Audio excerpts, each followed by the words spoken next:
Meyer, Burnett.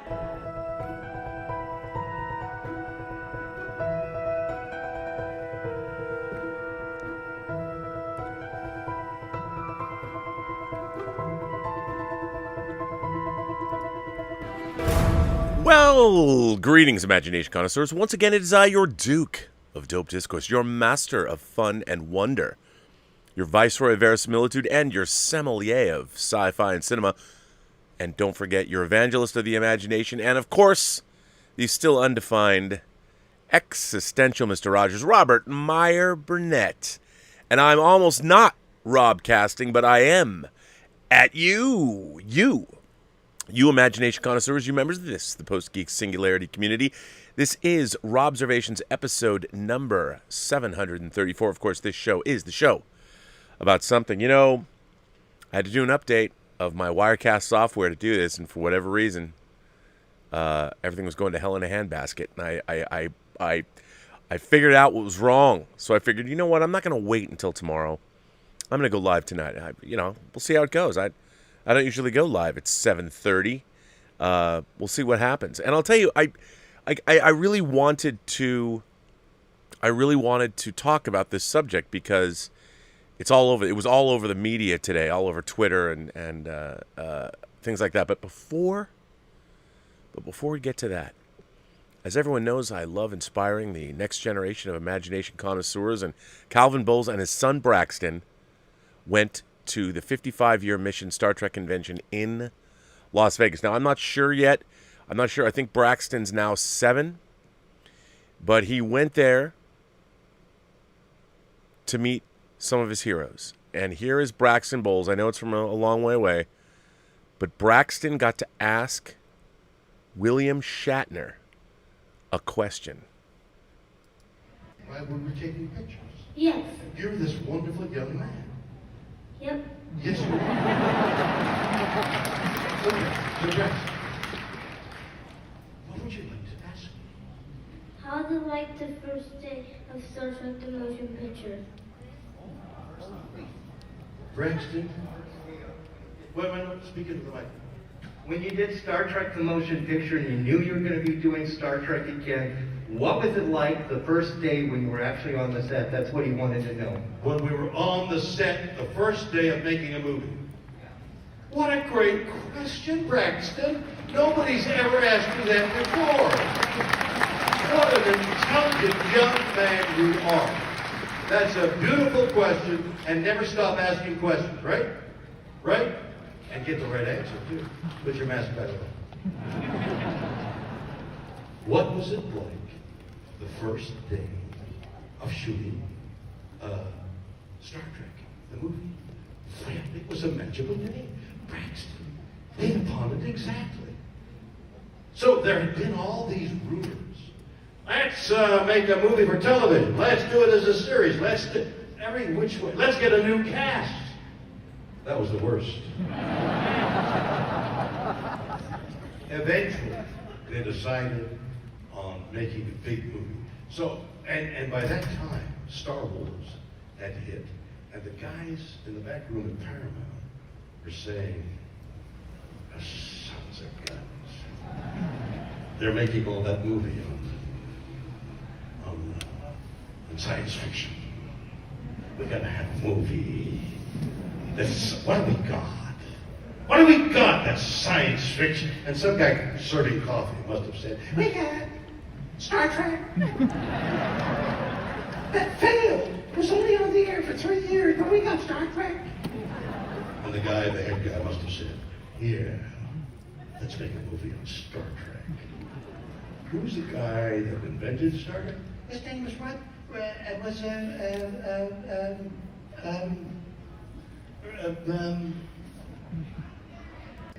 Gene Roddenberry. He actually got it, but the video got cut off.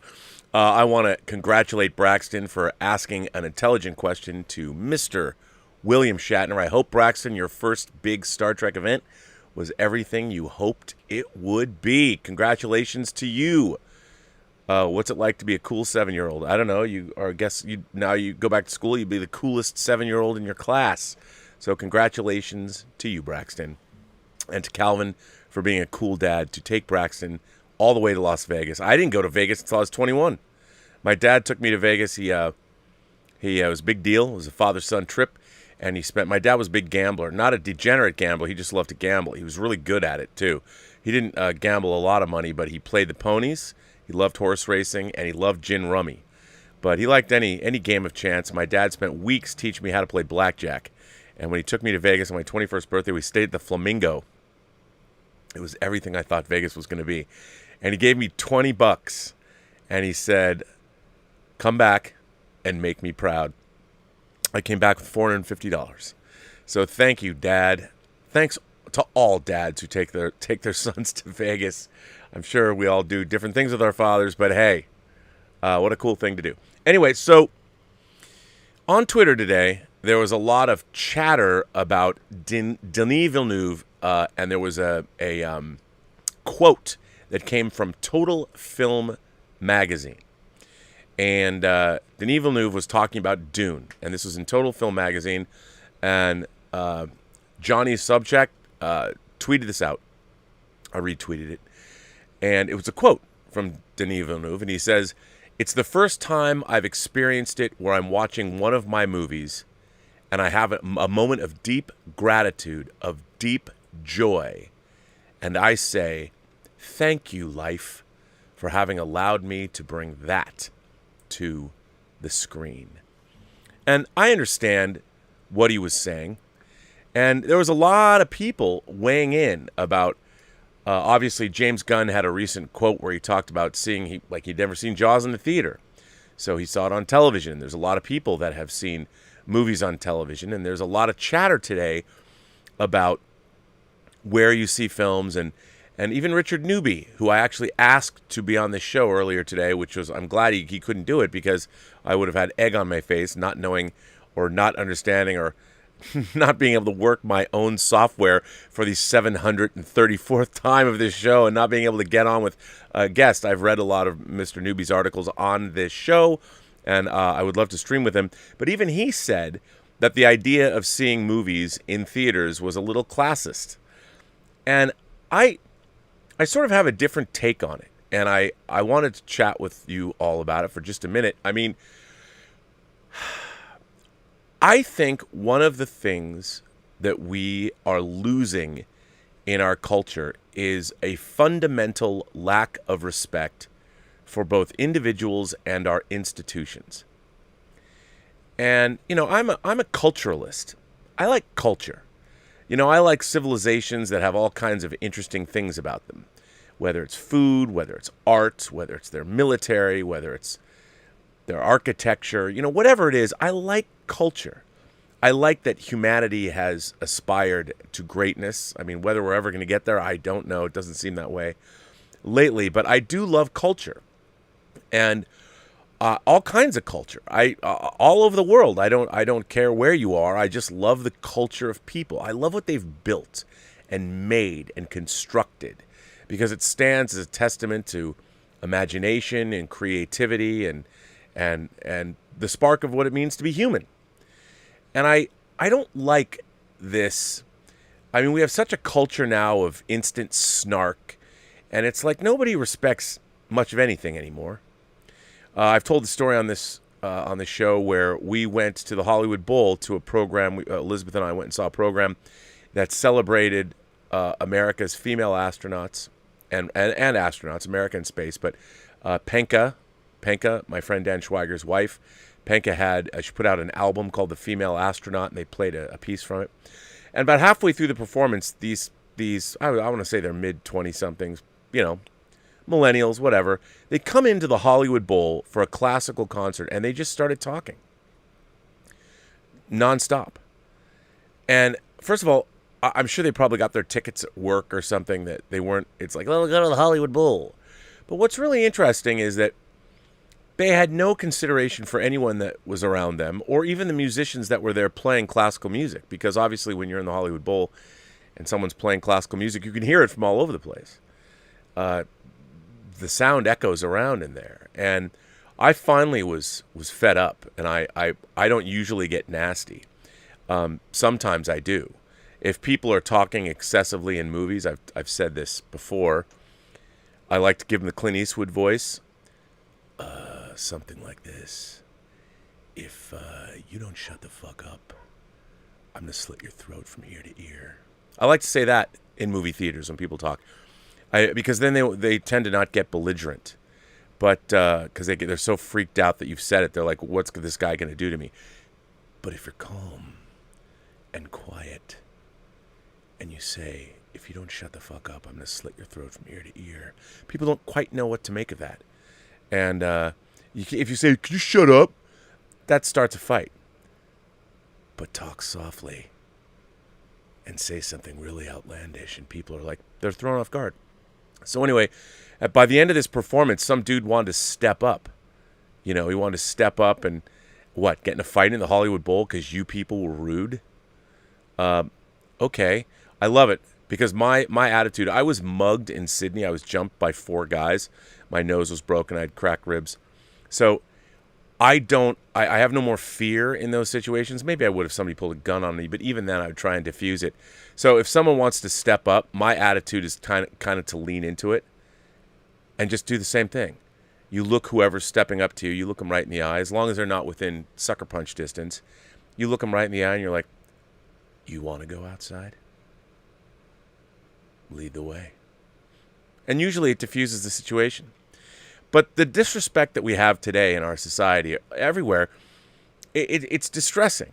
I mean, it's very funny. I had a couple of Twitter exchanges today about Blue Del Barrio, who's on the cast of Star Trek Discovery.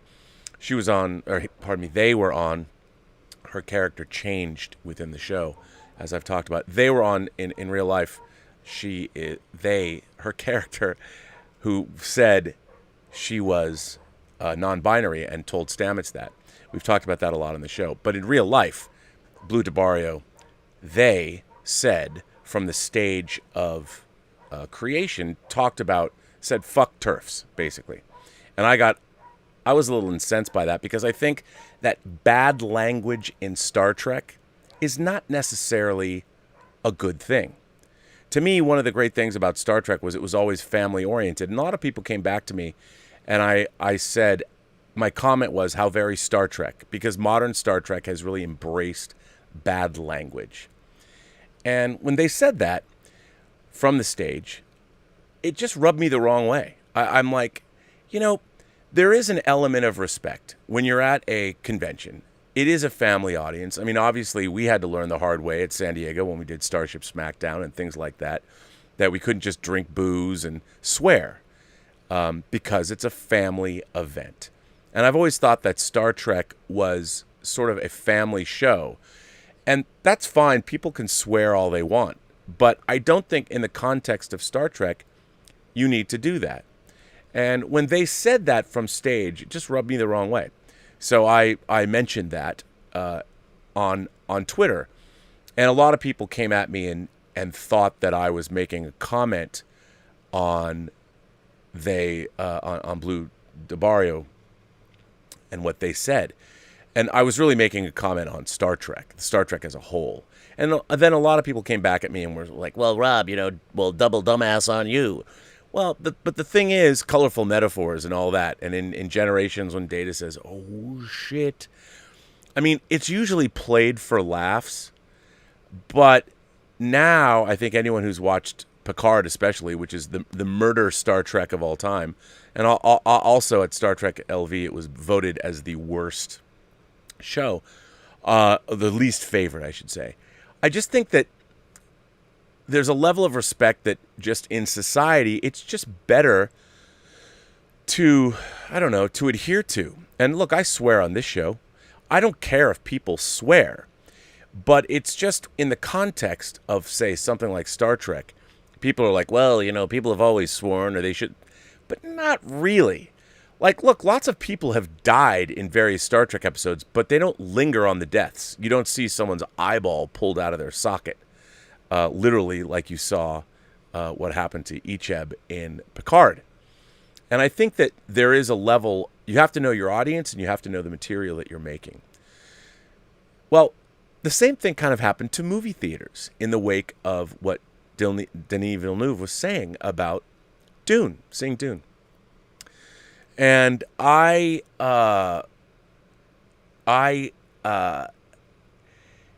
I've said before, look, I'm a huge proponent of physical media. I love home theater. Now that we have the best home theater technology we've ever had, I'm a huge advocate of watching movies at home. I have no problem with that in any way, shape, or form. However, I do love the experience of watching a motion picture in a theater. Because the way theaters are designed, I think the first movie theater opened in 1905. I think it's in the article that I'm about to read to you.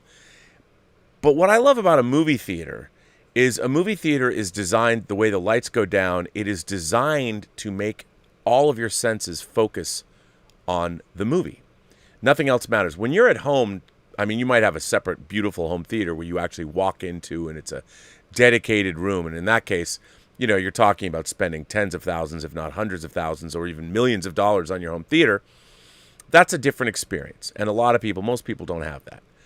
And I do think that the actual experience of watching a movie is better when you're in a theater. Because the way a theater works, when the lights come down and the only light is a light that's coming out of the projector that's illuminating the screen. It's a huge screen. The sound that envelops you, all of that. Your senses are engaged in a way that they're not when you're watching a movie at home.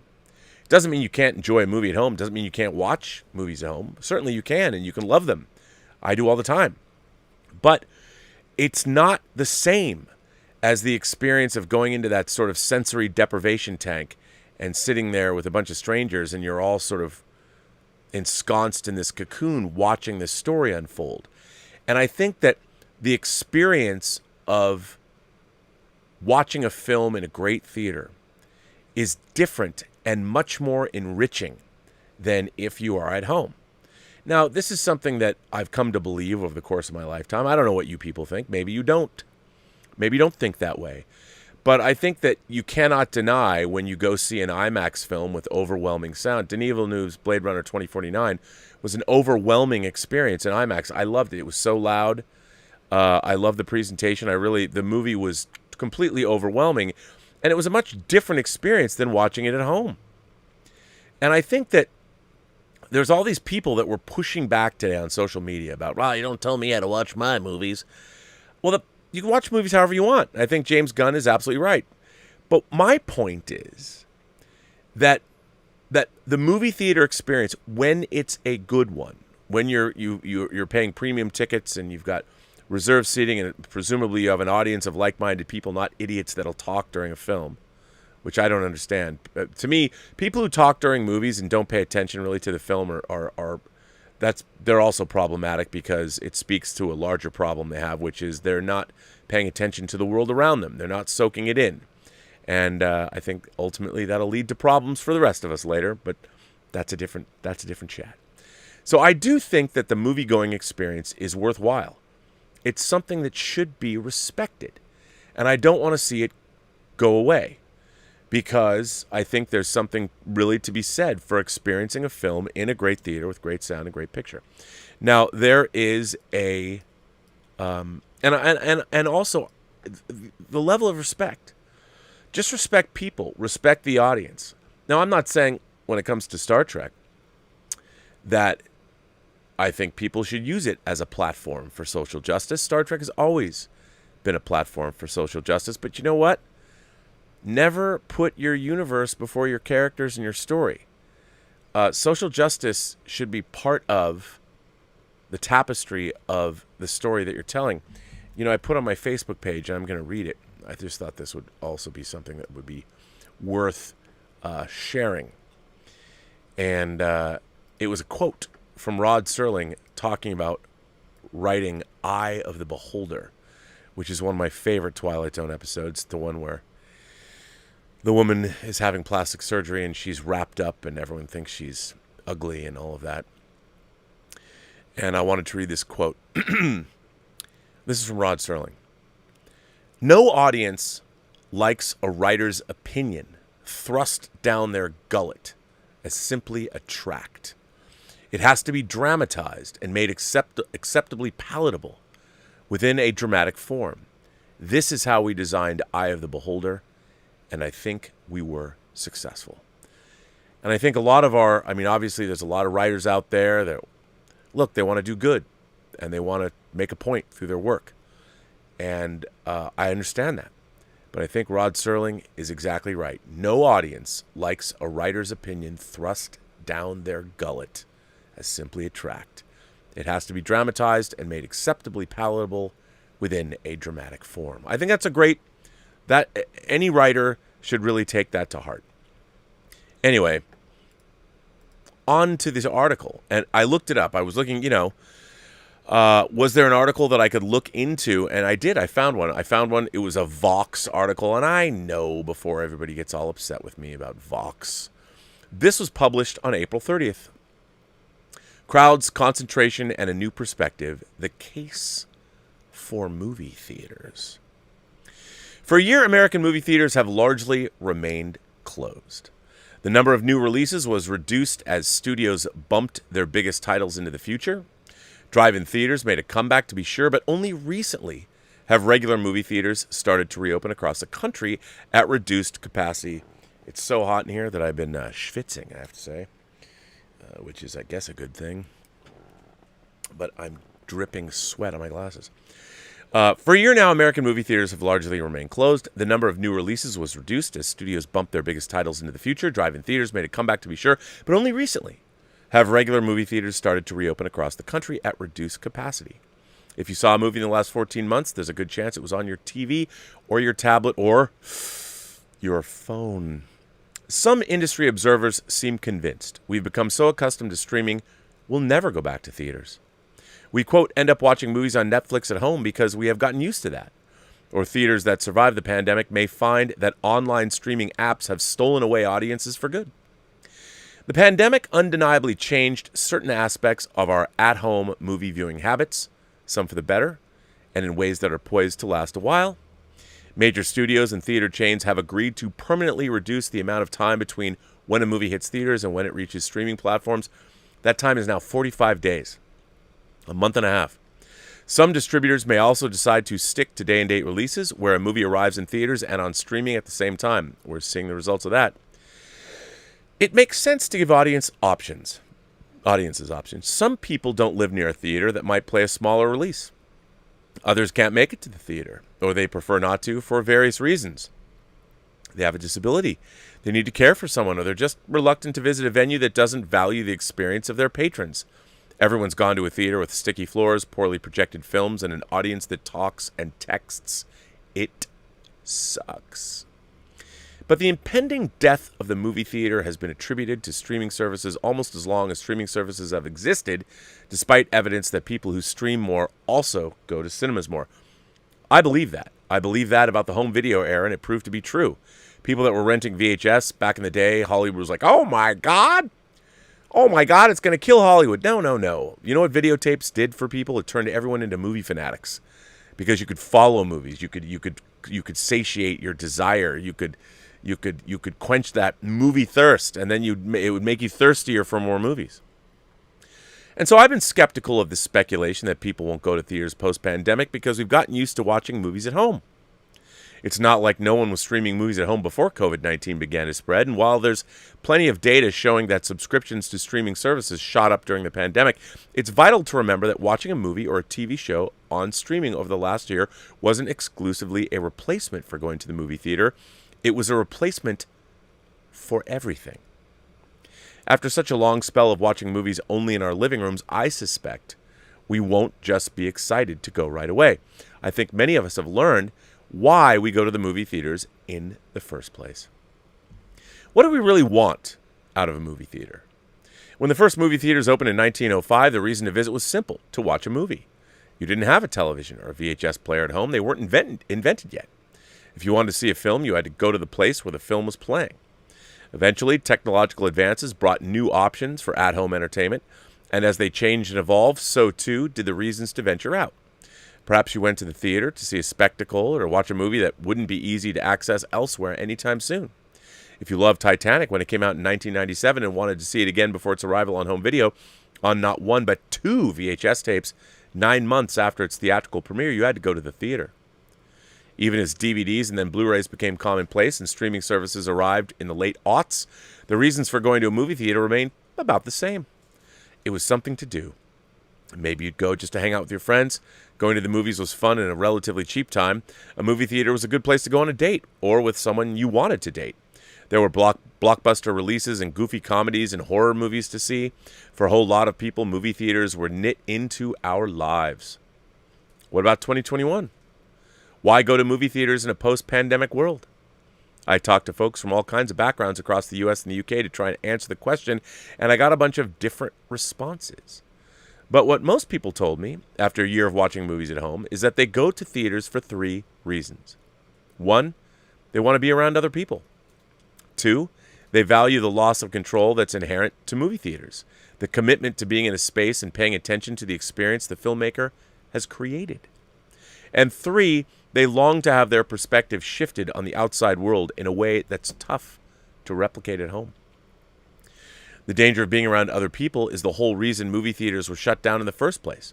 But seeing a film as part of an audience is part of what makes the movie-going experience so fun. Quote, I miss the communal story experience with strangers, even if they're annoying, Christy, who lives in Michigan, told me. My movie group at church has been watching at home and meeting over Zoom for the last year, and we can't wait to inhabit the same theater and then go for dinner together again afterwards to dissect and discuss. I also miss the knowing feeling a crowd has when there's a hero shot. Phil noted, he's from Massachusetts, like when Captain America says Avengers Assemble in Endgame. Angeline, who lives in the UK, agreed. I love my local independent cinema for their colloquial communications and making me feel like I'm their friend. In their screens, an audience feels like it's laughing, crying, or longing together as a community. It's magic. I realized how much I missed the public movie-going experience to the extent of just hearing the audience's reaction to what's on screen, Dave said. He lives in the Seattle area. Whether it be laughter, a shocked gasp, or tears at a dramatic moment, there's a wonderful community experience that happens when going to the movies. That's what I most look forward to in returning after vaccination. For many of us, the communal experience isn't just about being with our friends, it's about being around other people, whoever they are, and getting to experience something together. When I talked to filmmaker David Dobkin, the director of Eurovision Song Contest The Story of Fire Saga, as well as comedies such as Wedding Crashers, last summer he noted how vital the theatrical experience is to enjoying a great comedy. You're in the theater and people are laughing so hard and the whole place is rocking and you just forget. That's the beauty of the communal experience, Dobkin said. In some ways, comedy is more legit in a theater than most other experiences. When you buy a movie ticket, you've relinquished control to the movie. Several people I talked to said they like and even welcome the loss of control they commit to when they buy a ticket and go to a theater. At home on your couch, it's easy to turn off a movie midway through or to plan to watch an Oscar nominee, but end up just rewatching episodes of The Office. It's simple to pick up your phone and to scroll or to get up and do some chores while half watching what's on screen. Interruption is everywhere, even if you have the best of intentions. After all, unless you truly own an enormous TV, the movie's smaller than you, and it's surrounded by the accoutrements of your real life. But everything's different when you've carved out an evening, paid $12, traveled to the theater, and plopped down in a seat. Now, there are stakes. Sure, you could still walk out or decide to do something else, but it's much less likely. When my wife and I go to the movies, I know we're embarking on it together. Full attention, no distractions. It's an experience, said Ethan, who lives in Texas. What I most miss about the theatrical experience is the expectation that we're all gathered to pay attention, echoed New Englander Lynn. I think the aspect I miss most is the way it feels like an event, says Josh, who's from the Seattle area. It's so different than just flipping onto your couch and opening up a streaming service. Driving out after dark, walking in under the lights, buying or picking up your tickets and snacks, meeting friends or family in the lobby, finding your seat and watching the trailers, sharing first impressions on the walk out to the car. It's the whole thing. Nick from New Jersey said he loves the almost claustrophobic feel of horror that theaters provide. Once you're in the theater, you're on the hook. You can't stop the film to go to bed and pick it up again tomorrow. I think watching a movie in a theater is a heightened experience because the viewer has less control. The only option is to be fully swept along with what's happening unless you leave. Allison, who lives in Texas, told me. There's no pausing to process what just happened or release any kind of emotional buildup. In theaters, you have to ride the experience out if you don't want to miss anything. It's not just movies that shift our perspective on the world, it's movie theaters. There's one more reason people told me they miss the movie theater. Being in a place that's designated for the purpose of watching a movie makes them feel differently about what they're watching and about the world they encounter on the way out. Casey used to go to the movies near her home in South Carolina frequently, but has watched fewer since the pandemic began and home viewing became the only option. Since I live in an apartment in a city with a roommate, I can't just immerse myself in watching something at home, she said. There are traffic noises and neighbors, and I don't want to turn it up loud enough to disturb other people. So I think the biggest thing I miss is that space dedicated entirely to watching a movie. I've realized that one of the things I most value about watching movies in a theater is sitting in the auditorium while the end credits roll, said Amy, who lives in Northern Virginia. I don't necessarily watch the credits, but I like having time to decompress and prepare to go back into the real world. At home, I tend to just start looking at my phone when a movie ends. Going to see a film is like taking a tiny holiday, Angeline noted. My friend Nick, who lives in Virginia, cited to me the work of filmmaker and theorist Nathaniel Dorsky as the way he's been thinking about the importance of the theater. In his book, Devotional Cinema, Dorsky recalls going to the movies to see Rossellini's Voyage to Italy. After the film, Dorsky remembers entering an elevator with a group of strangers who had just seen the film too, but he notices that in some mysterious way they are less estranged. Nick explained. Everyone is looking at one another, accessible and vulnerable, tears in their eyes. Not really saying anything. They were still strangers, but they also had left the screening with a kind of newfound intimacy in how they saw each other. Dorsky thinks then that in this case, the film wasn't simply about its subject, it was its subject. That's what Nick says he misses most about going to the movies. At the theater, he's enveloped in someone else's perspective thanks to a big screen and surround sound in a way that's hard to experience at home. And that has an effect on what happens afterwards. When I leave a theater after inhabiting a beautiful point of view, I notice myself changed, however temporarily, he said. In a certain sense, I've been dislodged from myself and from the way I saw the world before I entered the theater. In a certain sense, everything has become defamiliarized from my own typical patterns of seeing, exiting the dark theater after a matinee and seeing everything in daylight as if for the first time. I know just what he means. I've missed theaters tremendously, especially since my job means I used to sit in 1, 3, or 4 or 5 days a week. I don't think going to the theater is the only way to see a movie, and in some cases a bad movie becomes worse when there's no escape, but it's a vital one. And I hope this pandemic year has made a difference in our collective understanding of why. In the words of Joni Mitchell, you don't know what you've got till it's gone. Maybe a year without theaters reminds us of what we had and what we can still have again. I really like that. And by the way, this was written by Alyssa Wilkinson. And she's at Alyssa Marie, ALISSAMARIE, or she's at alyssa@vox.com.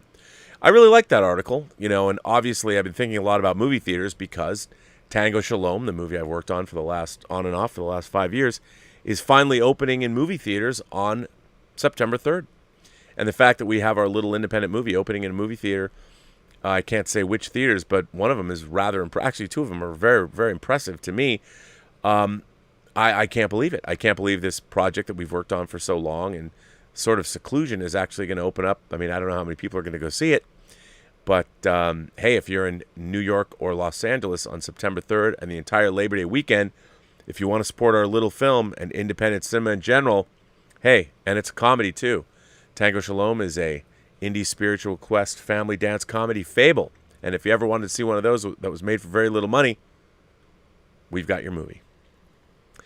Anyway, I mean, I believe in what was said. I really do think that when you're in a movie theater, your perception of a film and the story being told is very different than when you're at home. And it's the respect of the experience. I want to respect the experience. I want to respect the experience the same way I respect the experience when I go to the theater or I go see classical music with Elizabeth at the Disney Concert Hall in downtown LA, which I have very much missed doing. Usually Elizabeth would pick us up some season tickets. We'd see multiple plays there. We'd see concerts. Brian Lawrenson, our friend, who's a DJ on KUSC, would speak sometimes before the Philharmonic. I miss that. And I think that there's something to be said. There's something that enriches our lives if we have places that we respect, that we can honor. Places where we're being given ideas and exciting new concepts that are being given to us by other talented human beings. And we're sharing in that experience together. The filmmakers who made the film, and then you as the audience. That's what making a film is. I said on a different stream that making an independent film is an inherently optimistic act. I think it is. I've always believed that because it presupposes an audience will watch it. It presupposes that you're going to make something that's worthy of an audience watching it. And whether it is or isn't, to set out to make a film, to me, is one of the most optimistic things people can do. I'll be able to tell you on Tuesday after Labor Day to see if our optimism paid off. So, anyway, that's kind of what I wanted to talk about. Now, the next thing I'm going to read, a lot of people might think that this is a little harsh, but this letter comes from a former, very vibrant member of the Post-Geek Singularity. He made many parody videos of both this show and Elizaviews. He entered a film into the film festival, but he hasn't been around these parts much. But he did write me a letter. And this comes from our own, or former, ex. He's always welcome back, however. But he wrote me a letter. B.L. Alley writes this. I guess I'm still not paying attention. Or you're completely full of shit, and always have been. Taking advantage of people's trust is pretty shitty. No A to Z movie recommendations conclusion. No daily imagination connoisseur. No PGS creator support. No film festival. No short story contest. And God knows what other empty promises Rob has made since I left. I've looked in on occasion on this channel to see if Rob grew enough of a pair to finish the contests for which people paid entry, but instead he's doubled down on making new empty promises about them. No one entered the film festival or the short story contest, so you two could take their money and sit on their entries. You and Rob need to show a little respect for the Post-Geek Singularity and at least return their entry fees. That's from B.L. Alley. Well, to be honest, I mean, he's made a few really good points, very salient points, I would say. First of all, I didn't promise anybody. I made up the film festival on the fly, and I would say that everybody's film that I put up on this channel was work for me. I put it into the editorial software I had. I added a beginning graphic to it and put it up on this channel. Everyone's films that sent me a film that I thought was worthy of putting on the channel, I did. The reason I charged an entry fee was we had to keep track of them, and it was work. There was actual labor involved, sometimes a lot of labor because the films were long. So I don't understand. Now, I have not finished the film festival. I've not given out the awards, but we will give out the awards. But I think the whole point of the film festival was using this channel to share everyone's work, and it was a joy. The only thing that I'm disappointed by as far as the film festival goes was the lack of eyeballs on the films. I wish I had done more to promote them, and maybe if I do another film festival, I don't know if I will, but I mean, there's a lot of really interesting films that got made. There are people that made films that never thought of making films ever before, and they did. And I put those films up, and they're out there on my page with my ringing endorsement, and I did do that. As for the short story contest, yeah, we were going to have a short story contest, and we were going to launch it, but we've never officially launched it, but we will. And we're going to publish the book.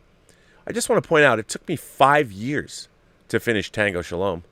That was one movie, one 115-minute and 30-second film.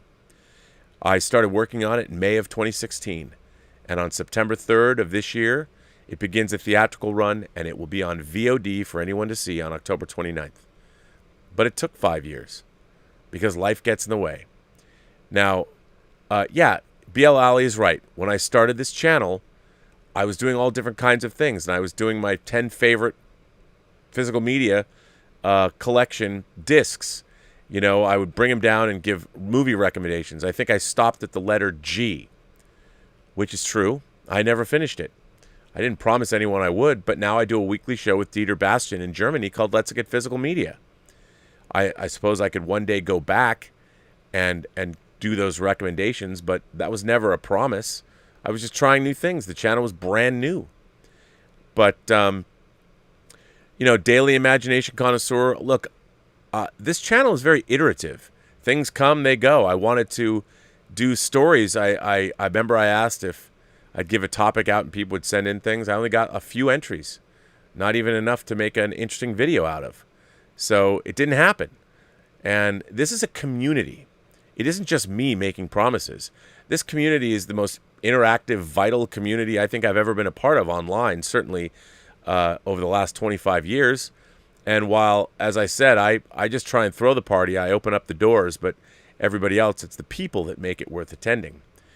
But, you know, I don't think anyone entered the film festival.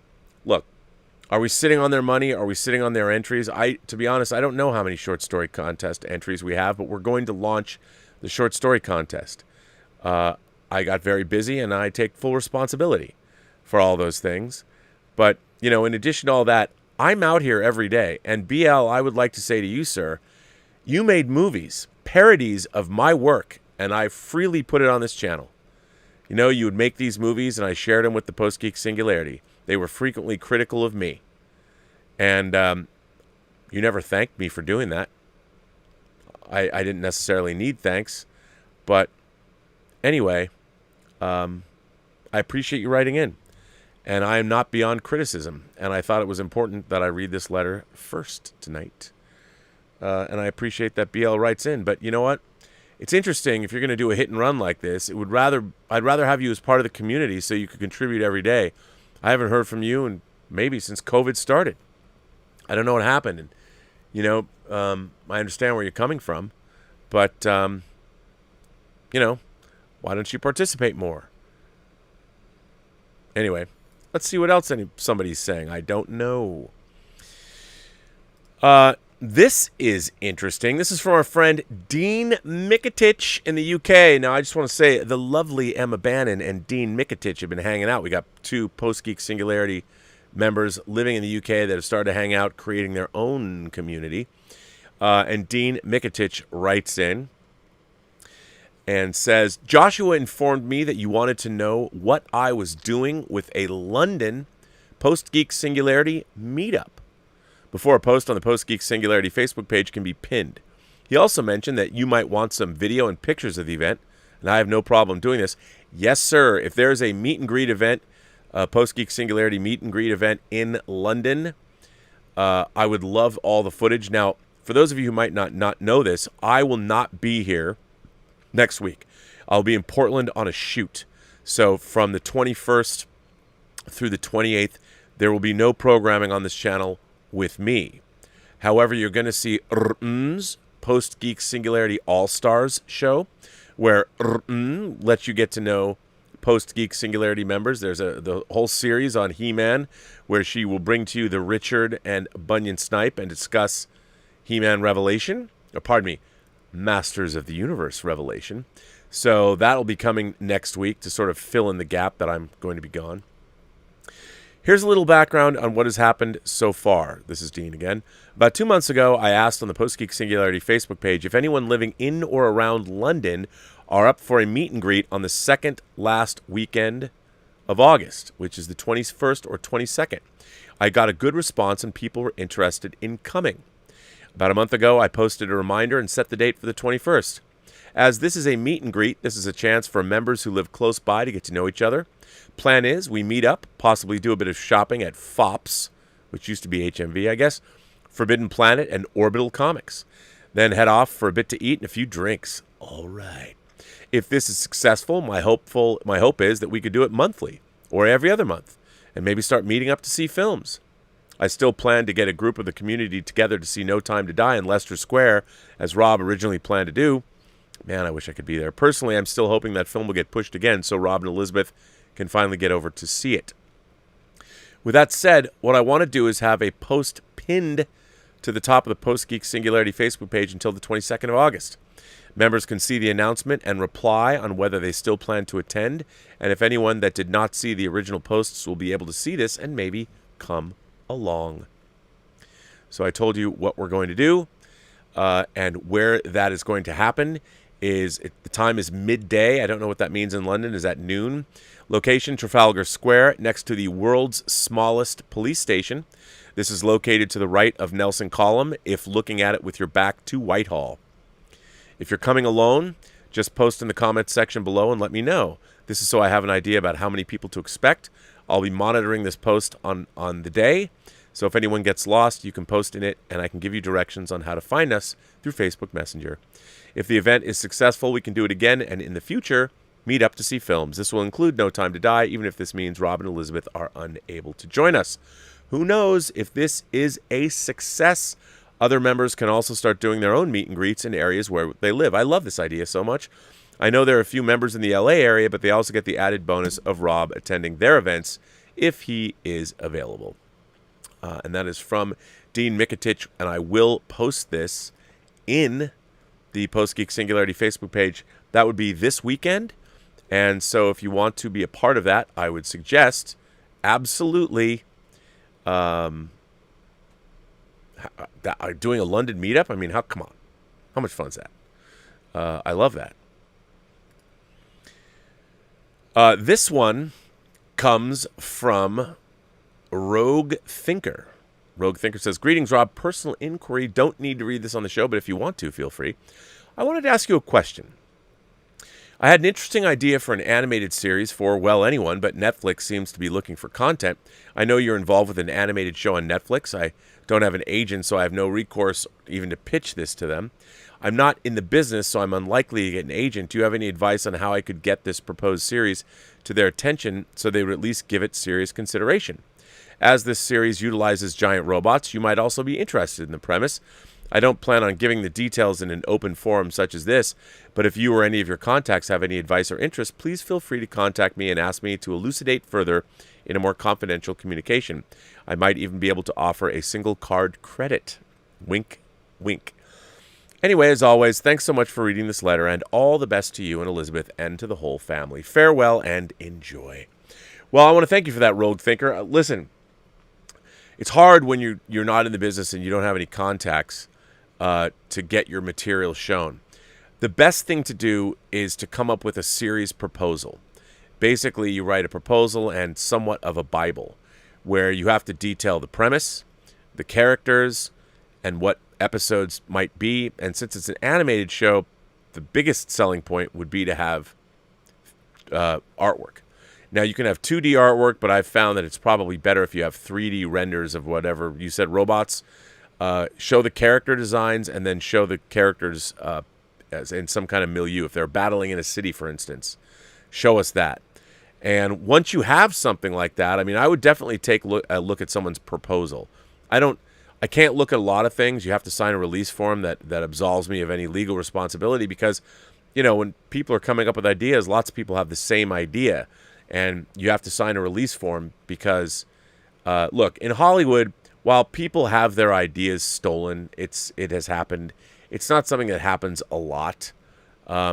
So you don't have to worry about that, but you still have to sign a release form. And normally I don't necessarily do that. But for you, since you brought this up, I would know what it was. So, and this is something else. Robert Craddock wrote in and said, "Do you have any information about Rob's production company? I have a screenplay in development. I would like to submit it for consideration, but do not know how or when or where to send submissions. I understand there are legal aspects to consider, i.e. one has to be asked first before submitting. Any information you have is much appreciated." Well, now I mean this with all due respect, Robert. As you all know, I used to read screenplays. I read screenplays for in the mid-90s for a number of years, starting in 1990. And I have to tell you, 99% of all the screenplays I read were terrible. Now, I don't mean to discourage any budding screenwriters, but the problem is everybody starts to write a screenplay, and They don't necessarily have any background in screenwriting and storytelling and filmmaking, any of those things. So a lot of the time, look, everyone in the world thinks they've got a great story, or they have, wow, my friends are so wacky. And a lot of people come to me with those stories because I made a film like that. And I think that I tend to not, I just don't have time because I'm a one-man band, so it's hard for me to read other people's screenplays. But, I mean, I would be interested in reading like a log line or a synopsis, but again, you'd have to fill out a release form before you sent it in. I am not currently set up to do that because I'm developing everything internally, but I don't want to discourage anybody from doing work. I mean, I think the idea of, or the process of writing a screenplay is hugely valuable. So I'm not currently accepting any submissions at Ludovico Technique, but that doesn't mean I'm not going to be in the future. You never know. And I like to encourage people. I like to encourage people's work. I mean, I really do.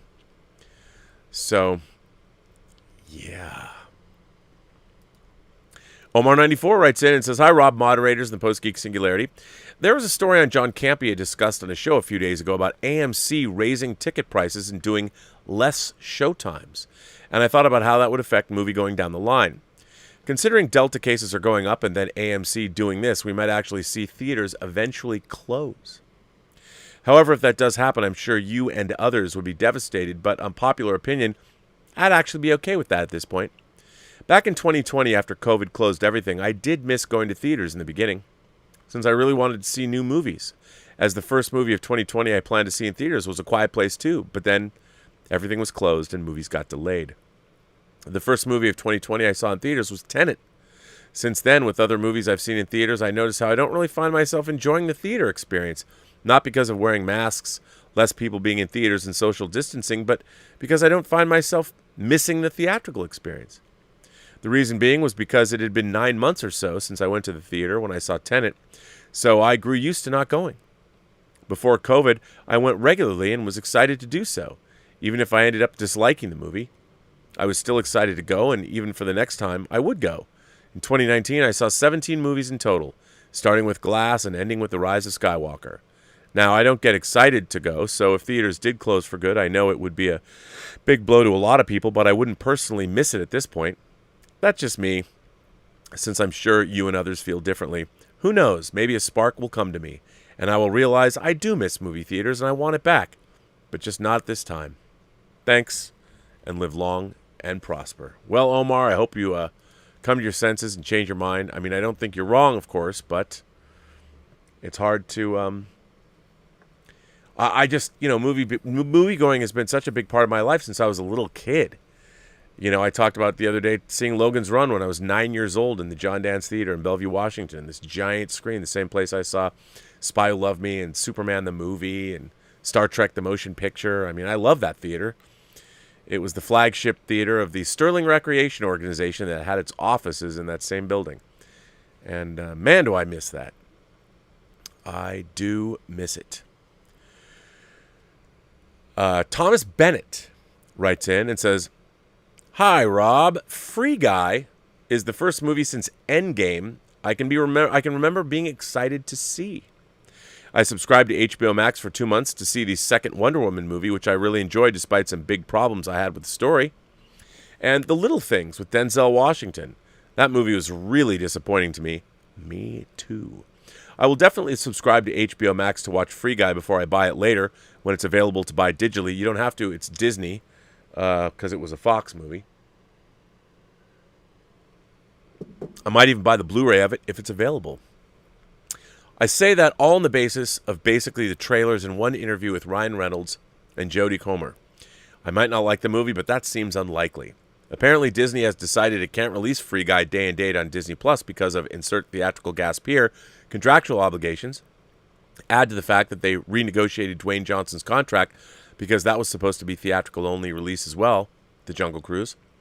I understand that show business is a business. I understand how silly and backstabby office politics can get. My biological father worked for a book display company for a number of years, and although he was consistently their top earning sales manager, he lost out on sales and manager of the year more than once because of his personality conflicts, to put it politely. Honestly, I don't have a problem with Disney executives selectively being jerks. Sometimes that happens in business. What irritates me is the superlative stupidity. Really, what did Disney think was going to happen when they didn't pay Scarlett Johansson what she's entitled to? What did they think was going to happen when it came out they renegotiated The Rock's deal and they're keeping Free Guy and Shang-Chi as a theatrical-only release?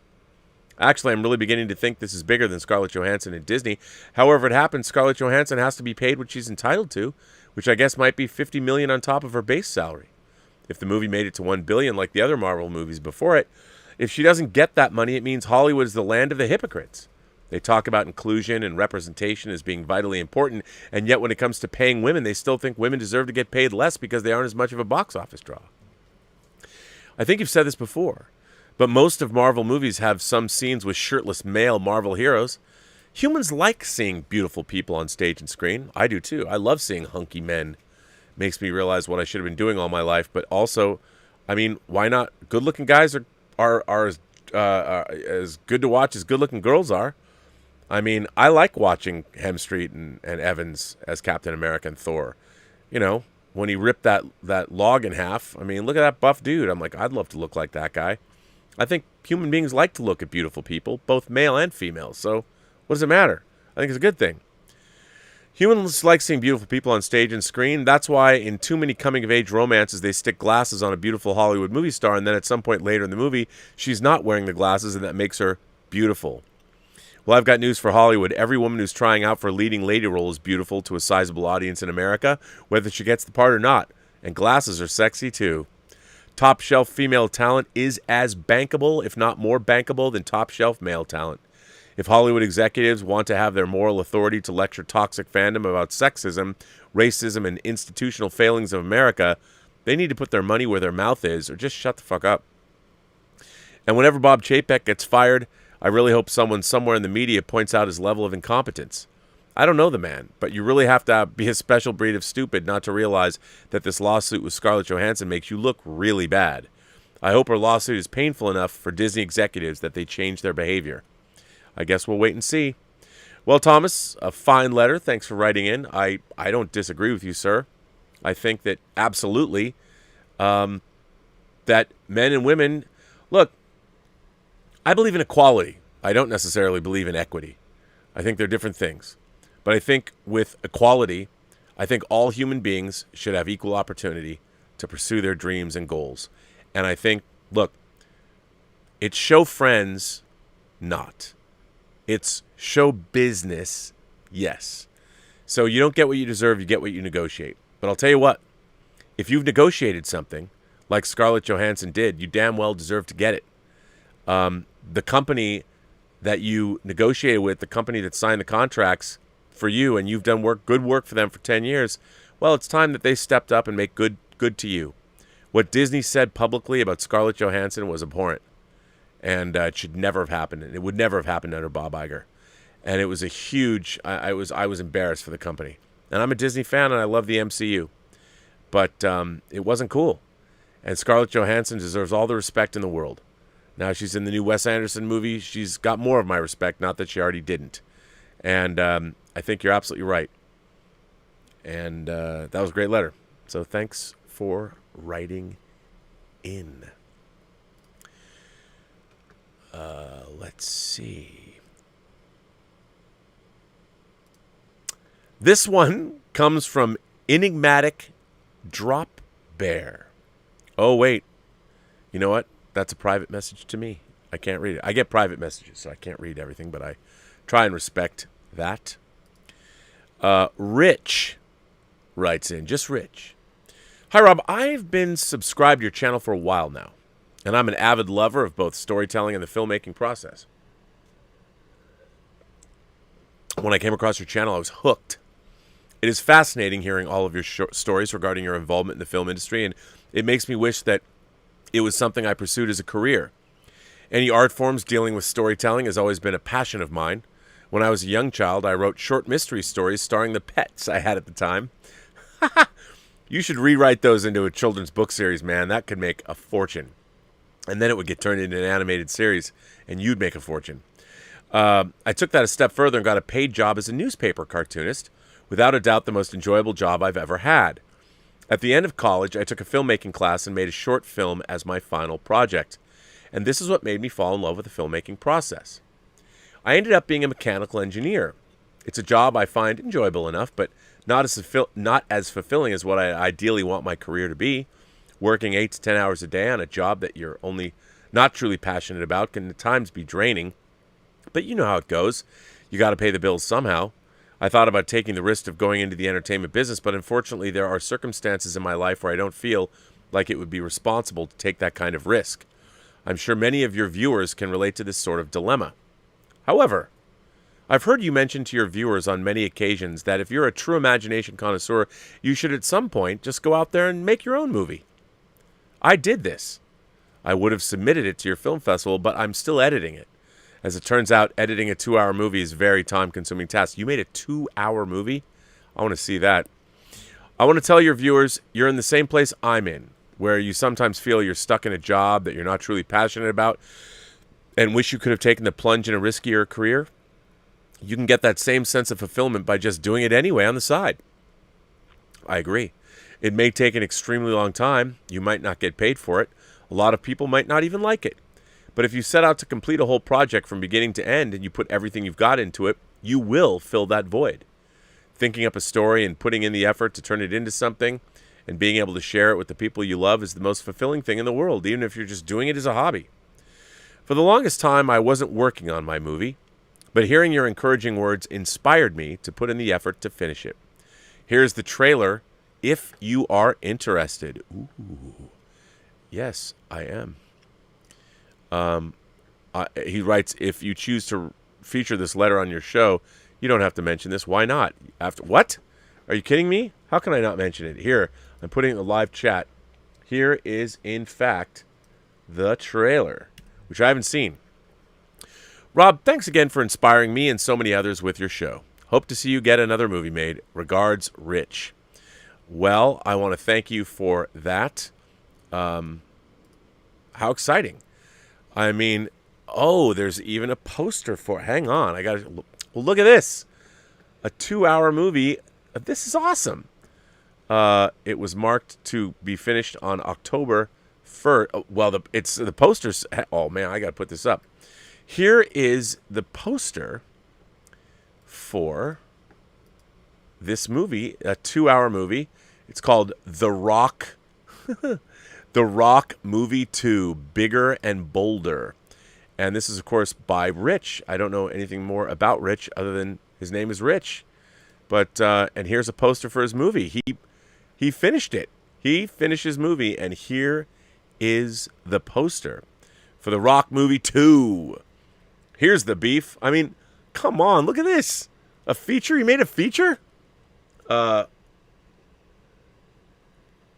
Well, kudos to you, Rich. I mean, you know what? If my epitaph would say that I inspired you to make a feature-length film, I'd say that's a life well lived. So kudos to you, sir. No, I agree. And I kind of think look, I'm not trying to absolve myself of responsibility for not finishing the film festival. But part of what the film festival was all about, I just was like, let's go make movies. And, I think I put up almost 60 movies on the channel that people made. Can you believe that? 60 movies. I mean, and Jason Spriggs, and all the posters that everybody made, the poster contest. I mean, it was incredible. And, you can find those on the website. I thought it was a lot of fun. I think if we ever did another one, it would actually do pretty well. So, Rich, kudos to you, sir. Congratulations, and I think we'd all like to see the movie. Hell, we should do a Post-Geek Singularity watch party. I think that would be pretty cool, man. And congratulations on getting that done. Brian Knight writes in. Oh, wait. This is for Let's Get Physical Media. But no, I think I'll read it here. Brian Knight writes in and says, R&B, what is the difference between your studio and your mother's basement? Between the layout and the collectibles on display? Well, Brian, we didn't have a basement in our house. So this looks very different from anything I've had before. And it's bigger and probably has more collectibles in it. But that's very funny. So thank you for writing in. Very much appreciated that. Now, I meant to share this before. I keep forgetting this. So Justin, I think it's either Bass or Bass. I want to say Justin Bass. I said this before. Justin Bass sent me a Sideshow gift certificate. He said, "This is the Sideshow email to search for. I hope this is an incentive to buy that one hot toy you keep looking at but haven't quite pulled the trigger on. Have at it, buddy, with no buyer's remorse and pure indulgence of the inner kid we all cherish. I look forward to the fun in store of being a member. I hope we can one day do a Moon Knight Zoom show." I'm up for that. Let's do a Moon Knight Zoom show. P.S. I can write this off also, as I'm quite invested in Moon Knight, and I'm currently reading the novels. Any niche fanboy suggestions on a book I can purchase before the prices get out of hand? Well, I've told you this before. I'm a big fan of, I think I've shown it before, I'm a big fan of all of the original Sienkiewicz-Mensch run, and the later runs are pretty good. But those Sienkiewicz covers, man, especially from 23 through 30. Actually, there's all the Sienkiewicz covers. You can tell they're incredible covers. I would suggest any of those would be worth getting. This is kind of an interesting letter. This comes from Zenbear.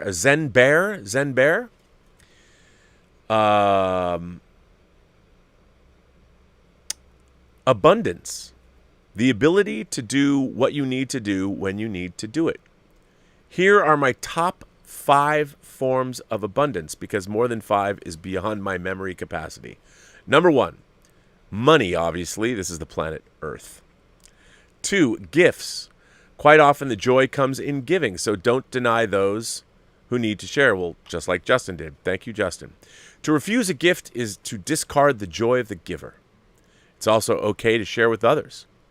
We learned to share in kindergarten, but that was in the 50s, and those who remember sharing are like way old. Therefore, invalid in the communal discourse. That's a joke. Synchronicity, positive or negative, permeates and links everything. Trust synchronicity to bring you exactly what you need when you need it. It's very Goethe of you. When negative synchronicity dominates, bad luck, go meditate or watch Star Trek. 4, bartering. Goods for services, services for services, services for goods. Bartering is not exclusive to poor people. Barter whenever possible. Again, trust the synchronicity to bring you the people, places, ideas, and things when relevant. 5, imagination. The greatest treasure trove ever ascribed to humans, and it's infinite. Imagination, a nation of magicians. 5 forms of abundance, all valid, all equal. Abundance is the ability to do what you need to do when you need to do it, and we're swimming in it. All this from a guy who has experienced malnutrition most of his life. You can't always get what you want, but if you try sometime, you might find your joy will always find a way. Your excitement is the compass needle. This is not a follow your bliss letter, however. In principle, I guess it is. Cheers. What a great letter, Zen Bear. I like that. Abundance. I think when someone gives you a gift, that's a great thing. Normally sometimes you feel embarrassed or something, but I like that idea. Justin gave me a very, very generous gift. That was very nice of him. And Mike, Mexican Iron Man, always gives me generous gifts, and I appreciate that. I think whenever anybody gives you anything, you should definitely honor those people. You know what? I think I'll move on and see what you guys are saying today, because I wanted to keep this not totally lengthy. I want to see where we were at. And let's see what you're saying, because I don't know. We're going to see. First up is, who's up here tonight? Benson Gwynn. Is it Benson Gwynn? Sends in a super chat and says, "Hello, Rob. Regarding the Next Generation episodes, The Inner Light and Lessons, both focused on Picard." Actually, Lessons is a direct sequel to Inner Light. "Do you think these episodes are made with verisimilitude in mind? Have a wonderful day and keep up being awesome." Great question. Verisimilitude is my favorite word when it comes to films and filmmaking. I think so, Benson. I think one of the interesting things about The Inner Light, for those of you who don't remember, The Inner Light is season 5 of Next Generation, where Picard gets zapped by an alien probe and wakes up and thinks he's a man named Kamen, and he leads a life. He spends, I think, over 50 years on a planet. He's a father, he's a husband, he's a community leader, and lives his life for 55 years until a planet that he's on is suffering from famine and drought and is eventually destroyed. And it turns out that this whole life that he was leading was an alien probe beaming it into his mind, and that was the last remnants. This civilization had sent this probe out to send their a story about their civilization so they wouldn't be forgotten. And he learns how to play the Resican flute. Picard does, and in lessons he meets a woman that he's very attracted to, who's very much like him, very cultured. She's a musician, and they even play together in the episode. I think, even though Inner Light has a heady sci-fi concept, I think they both have, peak verisimilitude. Verisimilitude means a lot of different things, but basically, it means the same thing all the time. And verisimilitude means, in a nutshell, it is seeming to be real. Like, ultimate verisimilitude in a story is the story's components add up to something that feels real, that there's reality in it. And even though it's fictional, it feels like it absolutely could be real from every perspective. And for instance, if you want to have a superhero in the real world, to achieve verisimilitude, you have to tell us in a believable way, how would a character like Captain America exist in our world today? So Captain America must have verisimilitude. And if he doesn't, then we tend not to believe. You watch movies like, say, Pitoff's version of Catwoman with Halle Berry and Sharon Stone. I never believed those characters really existed. They were movie characters. They only existed on a movie screen, and I find movie characters annoying. When movie characters only act like they're in a movie, they don't act like real people. It drives me berserk. All of my favorite movies are about characters that I believe in. Jaws. I believe Matt Hooper and Quint and Sheriff Brody. I believe those guys are real. Even though it's more fantastical, all that jazz. One of my favorite movies of all time. I think it has peak verisimilitude.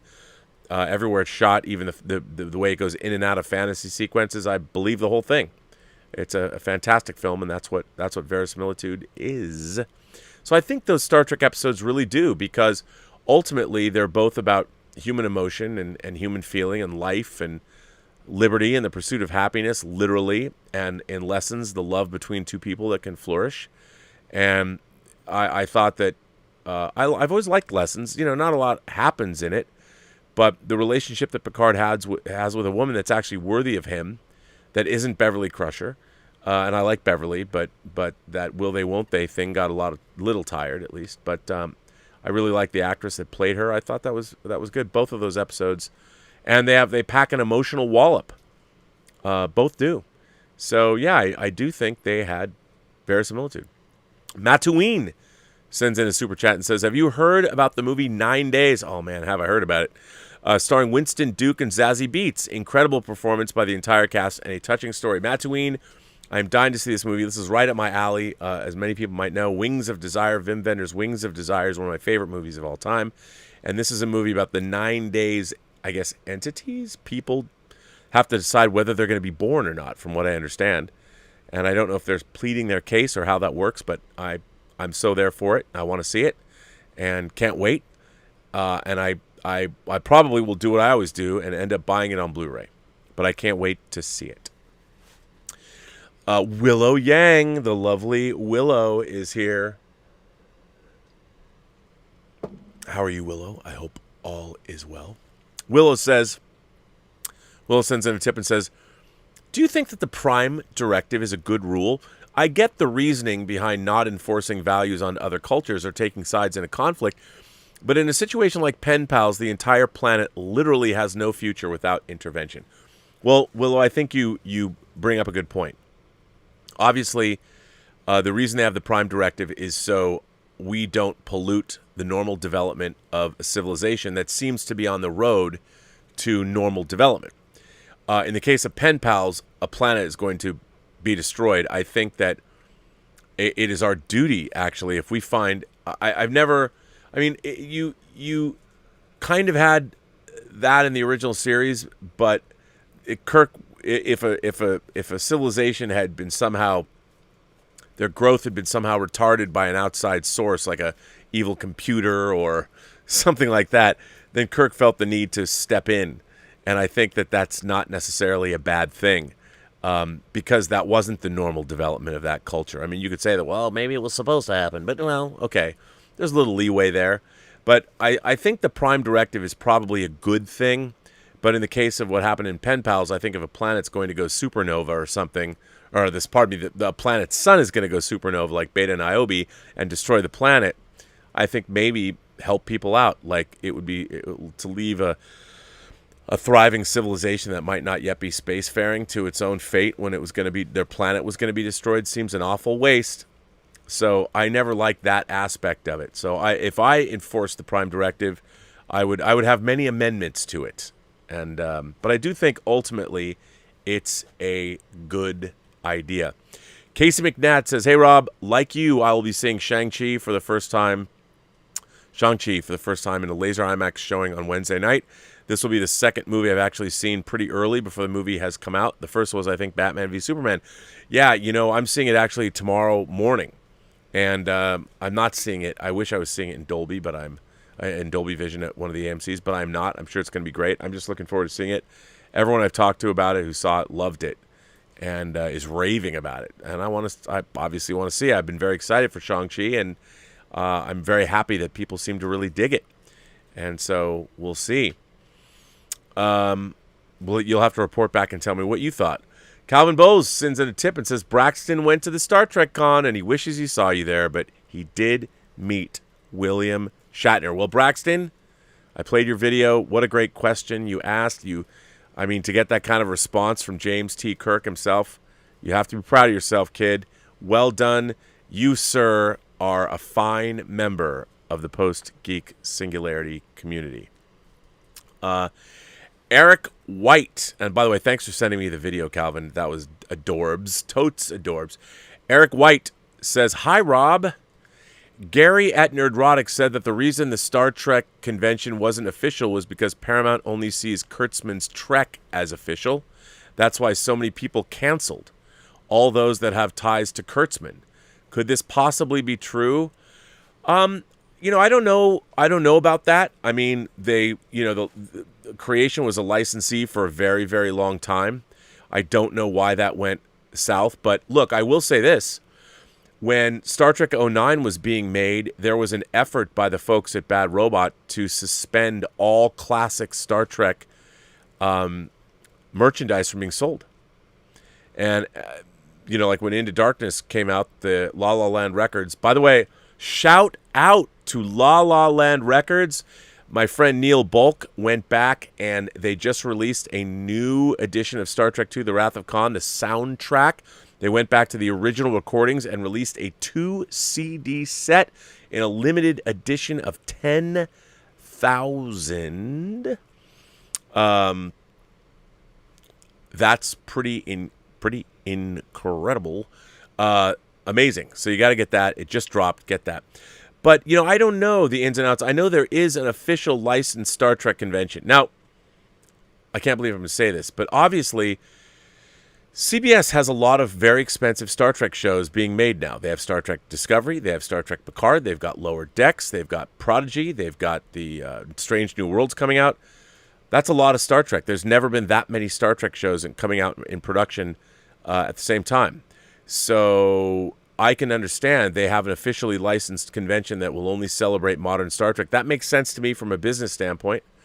I don't like any of those shows, so... and as people know, I have a great disdain for all the Star Trek that's been created since 2009. Lower Decks, whatever. You're going to make fun of Star Trek. That's fine. It's fine. And fans like humor. We always liked our humor. We can all laugh together. Look, there's a reference to the Mugatu. We know about that, don't we? Wink, wink, nudge, nudge. I mean, to me, that kind of stuff it's just whatever. I mean, all you have to do is pick your favorite episodes and throw in a reference. Here's a name. And I get it. The guy who the showrunner for Star Trek Lower Decks did that season 8 thing on Twitter. Yeah, I get it. I don't like when Star Trek is parodied, unless it's on Saturday Night Live. But anyway, It's an official parody, so I guess that makes it different. But I don't know. That could be true. I mean, but I can't imagine, with Shatner being 90 now, why wouldn't you want him to go to an official convention? It's very strange to me. I don't really understand it. Creation did such a great job, but maybe Creation pissed them off somehow. I don't know. Brian Cruz asks, who is your favorite Star Trek author that still writes? Well, a lot of my favorite Star Trek authors still write. They just don't write Star Trek books anymore, but I know what you're saying. David Mack or Dayton Ward, maybe. Good choices. I can't wait to read their the triptych of novels, Coda. I'm sorry to see all of the post Dominion War come to an end, but again, look, even I understand, in a way, maybe it's kind of a good thing that my Star Trek is over. The way that we're getting to the end of the line on physical media, the Star Trek that is being made now does not jibe at all in any way, shape, or form. It's not canonical to me. It doesn't jibe with my Star Trek fandom. And the last bit of my Star Trek fandom that I fully embrace are Star Trek novels. David Mack wrote a Discovery novel. And David Mack, Dayton Ward, Christopher Bennett, those are probably, of the people. There's a lot of people writing that are great, but I mean, I really love David Mack's books. I love Dayton Ward's books, but David Mack, his Mirror Universe books, infinitely better than the gobbledygook that they've given us from the Mirror Universe so far. I mean, I think the sad part is, and by the way, he's consulting on Prodigy. You can't tell me that David Mack didn't come up with the idea of a Medusan ambassador. Come on, bro. You don't have to cop to it. But I know it's you. I knew it was you, David. So yeah, I would say David Mack probably. I mean, just because I thought his Destiny trilogy was amazing. I thought the Noonien Sung Android trilogy was amazing, and I loved his Mirror Universe duology. I thought it was great. Loved it. So yeah. Mexican Iron Man Mike is actually here. Rob, I saw Suicide Squad at the local cinema, then at home again a few days later, even with an 84-inch 4K TV and 1,500 watts of surround sound at home. That's a pretty nice system, dude. The cinema was still way better. They even showed Tom and Jerry during previews. Yeah, see, Mexican Iron Man, it's way better because the whole experience is different, man. You're in the middle of it all, and you're focused, and I think it's better. Our friend Nick Marklands, I say Marklin, it's Markins. Nick Markins is here. I don't know why I said Marklin, because I can't see out of my sweaty glasses. Rob, I know you like the book. I know you like the book House of X and Powers of 10 from last year. In case you didn't know, the follow-up called X of Swords came out recently, and I wanted to recommend it to you. It's great. Oh, well, good, Nick. Yes, I did. I was going to pick up the rest of Hickman's run. I know he's leaving. He's going to do a new, what's it called? Inferno. A new Inferno storyline. Look, I thought where Hickman took the X-Men was bonkers, and I loved it. I mean, it was great sci-fi. It was out there. A lot of people hated it. I was like, man, what do you want, more of the same? I thought Hickman did a really interesting job. I dug it. I dug it. Riley Rayburn sends in a super chat and says, hey, Rob, I tweeted at you earlier with a short I did this weekend recreating the ending from Superman Returns, and I think you and Brian would enjoy it. Stay well. Well, I will check it out. I haven't seen it. I will look to it. Sonny Dominguez, our friend Sonny Dominguez, writes in and says, I too have been desiring to meet other members of the Post-Geek Singularity. Any Los Angeles peeps? I posted once in the Facebook group, but didn't get any responses. So hopefully those who watch the show can reach out to me on Facebook via the group. Missing the Midnighter. Well, Sonny was on the Midnighter a number of times. You know, I think I'll bring back the Midnighter. Speaking of the Midnighter, Jeremiah Bailey kind of took up that mantle. Jeremiah Bailey says, retire from YouTube and charge to read screenplays. You'll be a millionaire in no time. I just got done streaming DC Comics chat. I love that. I got to come in and I got to come pay you super chats and come on your show. But yeah, Sonny, I think that's a good idea. Like, you know, I've never thought about that. We should, We should have a Los Angeles Post-Geek Singularity meetup. You know, since you're in Burbank, I mean, maybe at the Wood Ranch Barbecue or something. I haven't been to that place in so long. When John lived in Burbank, whenever I'd do his show, I'd go walk down and have lunch there. I love that place. That's a good idea. It's a good idea. Yash Shrivastava, I think. Yash Shrivastava. Rush Hour 2 is my favorite comedy ever. Am I crazy? Yash, no. You can never be crazy liking something you like. Doesn't matter what it is. If you like it, I mean, within reason, there are certain things you probably shouldn't like, but I won't get into those here. I'll get demonetized. But you know what I mean. If you like Rush Hour 2, by God, love it. Love it with all your heart. Because you should. So love Rush Hour. I like the Rush Hour movies. I think it's good.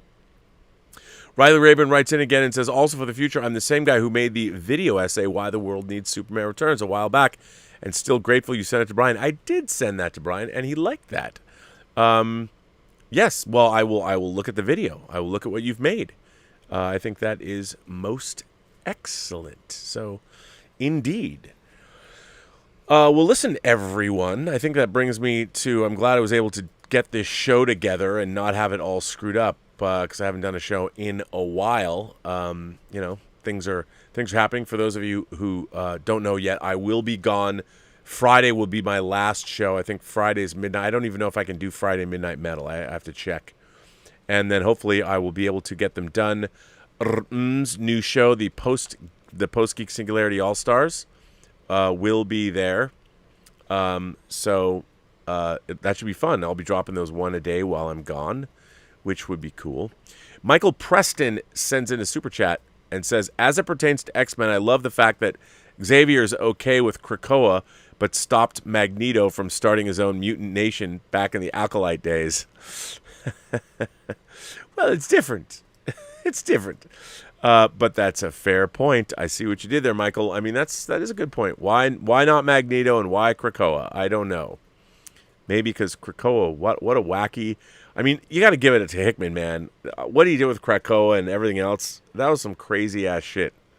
I need to collect... I hope they make an omnibus with all of those in there because I want it. I'm sure they won't publish that omnibus until after Hickman's Inferno is over. I don't even know how many issues that's going to last, but I certainly want to read that.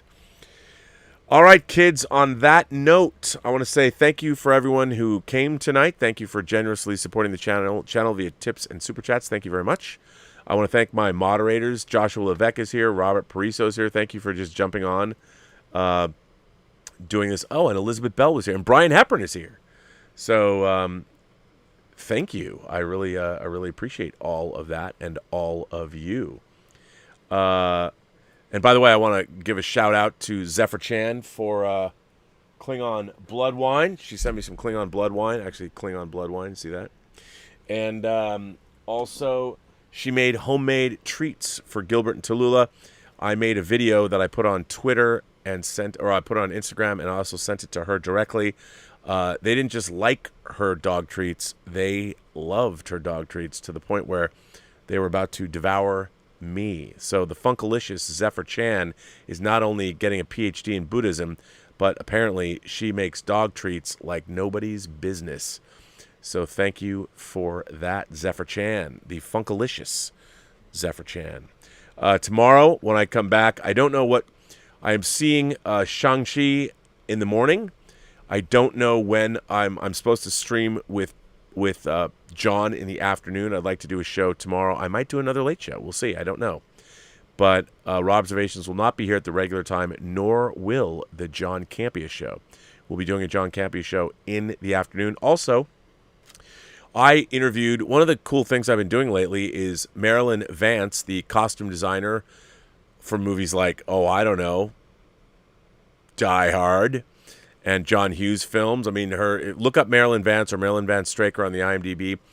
I'm one of the people that hosts her Designing Hollywood podcast today. I had a brief but delightful conversation with 4-time Academy Award winner Colleen Atwood, who has done a lot of work with Tim Burton, started working with him on Edward Scissorhands. but worked with him for 25 years after that, 30 years after that. She was a delight, and look for that. It's going to drop in a couple of days. And if you're not listening to the Designing Hollywood podcast, you can get it wherever podcasts are. And they just started putting up videos on YouTube. And it's great. If you're interested in costume design or films or all of that, the Designing Hollywood podcast is amazing. And it's produced by Martika Ibarra and Marilyn Vance. And somehow they let me co-host it. So that's pretty amazing. So check that out. And on that note, I'd like to say to everyone, every person you meet has a story to tell that you have yet to hear. And all you have to do is listen. And with that, I would say to all of you, have a better day.